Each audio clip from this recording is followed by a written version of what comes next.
Hi, everyone, and welcome to this episode of Soul Seeds, where my guest expert for today is Rick. And Rick is a personal development coach. And the topic we are going to address today is overcoming trauma. So, thank you, Rick, for being here. Thank you for having me. Thank you. And I would love to know, can you define the word trauma for me?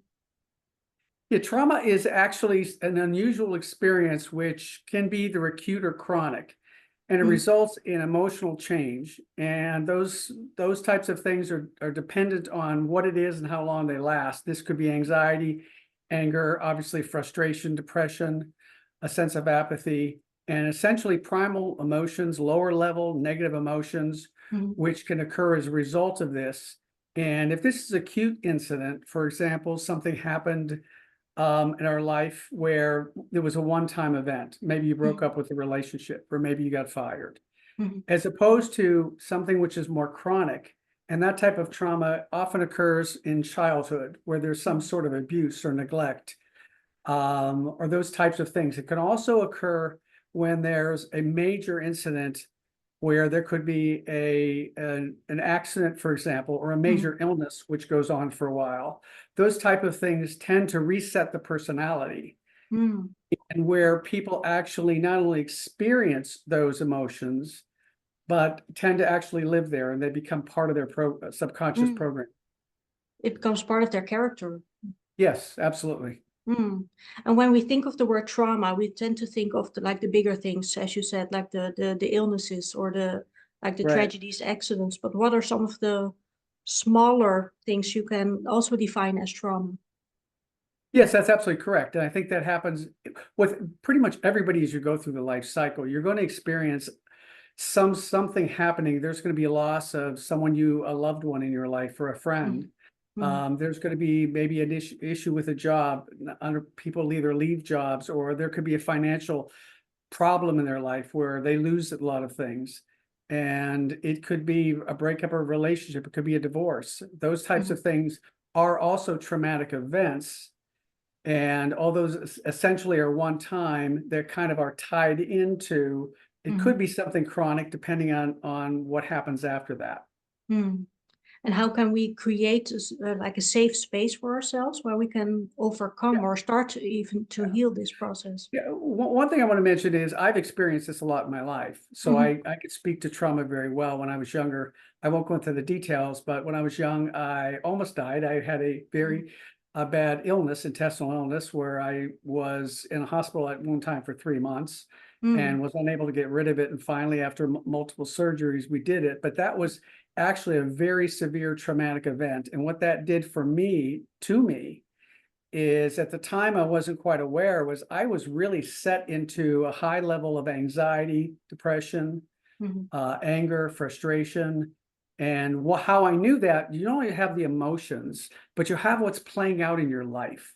Mhm. Things are not working out right. You're Right. attracting all the kind of negative things. Mm, yeah, what's Um, reflected on the inside is also on yeah, the outside, of course. is right. So what happens in your internal world, I tell people, Mhm. what happens in your internal world is going to be expressed in your external world. So if you want to know what's going on inside of you, look Mm. outside of you. Look at how you feel and look at what's showing up in your life. Right. So I want to make sure I answer that question, because I kind of wanted to preface it by saying that I have a Mm. lot of not only professional experience, but personal experience with this. And how did you create that? Because I think that, like, you need safety, or you need to feel a sense Right. of safety to start to heal from trauma. Because like Well, you, I've also experienced some trauma where I almost died, and it took quite a few years to get past yeah. PTSD. So, and for me, it was important to feel safe in my body, and then I could start that healing process. So how Yeah. was that for you? It was the same thing. I think what happens is, I want to say most people, many people, not Mhm. some people are aware that they've experienced some trauma, and some people are not. They Mm. just look at this as a course of human experience. I think a lot of what I see is when I work with people is I'm able to find where this exists in their life. Mhm. And what happens is once we define the problem and the issue, what we do is I say, we're not going to spend time focusing and analyzing this anymore. Right. We're going to do something with it. We've You've had already enough, done that enough in our yeah, minds. you've had enough information, you've had enough experiences. I just want, what I do is I want people, I say, I want to make you conscious Mhm. of how unconsciously this is affecting your life. And Right. once we do it, we're going to rewrite the Yeah. programs. And Right. how we do it, because everybody really comes, you brought up a good point. Everybody comes really from a need of feeling to be safe and secure, Right. to feeling in control hmm is the other thing. And also But when they're, I think also isn't control really a fear response as well? it is hmm a fear response when we feel like we're out of control. Right.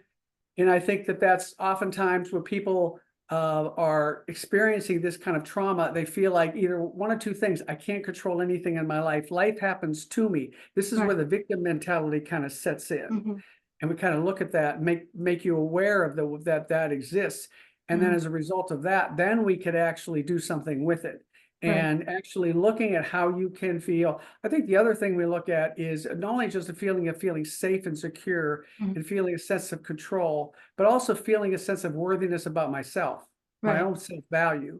And I think all those kinds of things are destroyed or damaged severely, and can be, when these incidents occur. Mm, that's for sure. I think we know that both through Right, right. experience. Yes. And do you use certain techniques, maybe like breath work or meditation, that can start that process? Yeah, actually, what I do is I have a program, and it's hmm actually even a 8-week course. I have it a workshop, and I've created this as a result of my own desire to have transformation. And I say that not lightly, because I've had so much information in my life, as do many hmm people. And what Right. good is that if it doesn't make the change? So I hmm created a program that results in that. It's based on 5 emotional patterns. And essentially what it comes down to is this: is if you can understand how your personality got the way it is, hmm why are you doing what you do? Why are your behaviors, your beliefs, all these sort of things that way? Once you understand the formula of that, this is what I teach you, and the principles, then we can apply this to make the change. mm And I've done it with myself. It works beautifully. hmm And you just essentially, you're recreating a new life. You're rewiring. I'm actually, my program is called My Rewired Mind, because hmm we're rewiring your mind. And that's Yeah. what that simply means. That may sound mystical and all that sort of thing. It does, but it really comes down to basic psychological and biological principles, which I teach you too. We don't get a lot of the heavy duty stuff. hmm It's just enough information so you can understand how you operate as a person. Most mm people, nobody ever Yeah. tells you that. Exactly. It's about creating awareness of your patterns, your Right. belief systems, and everything that you have experienced so far. Of course, creates that belief system, but we're obviously so like not aware of it. So it's like bringing that up to your awareness, right? Yeah, it's once you become aware of it, then what do we do? You're becoming conscious of Right. what you're unconscious of. hmm And that's where the real work starts.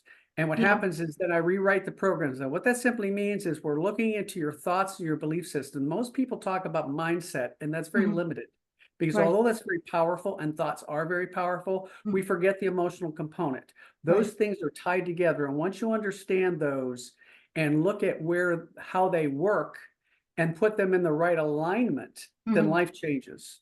And mm it's amazing. When I've seen so many changes in my life and with the clients I work with, mostly along the line, not just in personal issues, the relationships change, but their businesses change, their Yeah. finances change. Because what happens is, as a result of this, and this is the beautiful part, is you have to become a new person.